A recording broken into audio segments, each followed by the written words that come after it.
Okay, let's move on to the single-handed swing. This is exactly the same as the two-handed swing, except with one hand.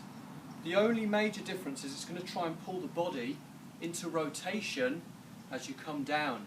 So you're just going to have to try and work with the core muscles to keep things basically nice and straight and in line, and try and keep those shoulders as square as possible as well. There will be some rotation, but just be mindful of that fact that it's trying to pull you around. That is one of the benefits as well, as it does work into the core muscles a little bit more. So, let's have a look at it.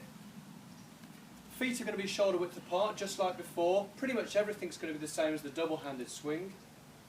We're going to load the heels, load the hamstrings at the back, load the buttocks, the glutes. Core's going to be nice and tight. Lower back's going to be nice and flat. Chest's going to be pointing sort of at a diagonal downwards, and then we're going to keep it nice and high as we swing up. We're going to stand up nice and tall, using this hip snap, squeezing the glutes at the top. You're looking to try and get the arm up to in line with the chest, but obviously if you struggle with getting this arm up, just practice getting that hip snap first of all. The arm will come up with time. Shoulder needs to be back in its socket as well. Final thing is the head.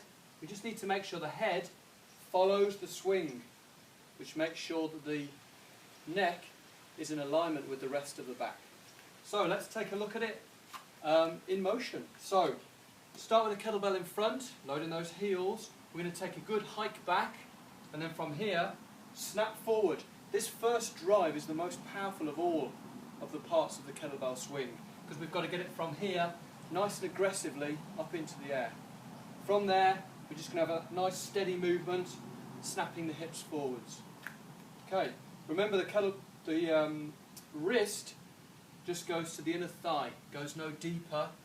You don't want to go too far, it doesn't go too shallow either. Let's have a look.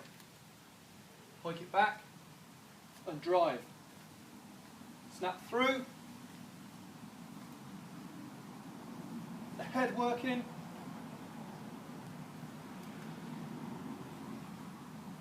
Just be really careful how you put the kettlebell down.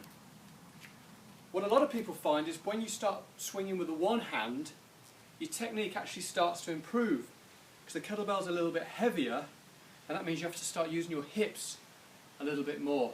That's not to say you should just jump straight into really heavy weights, but if you find that double-handed swing just can't quite get those hips right, you might find when you move on to the single-handed swing, everything falls into place. So give that single-handed swing a go. Exactly the same. Remember to get this correct positioning of the wrist on the inner thigh. Snap those hips forward, stand nice and tall, and you'll be fine.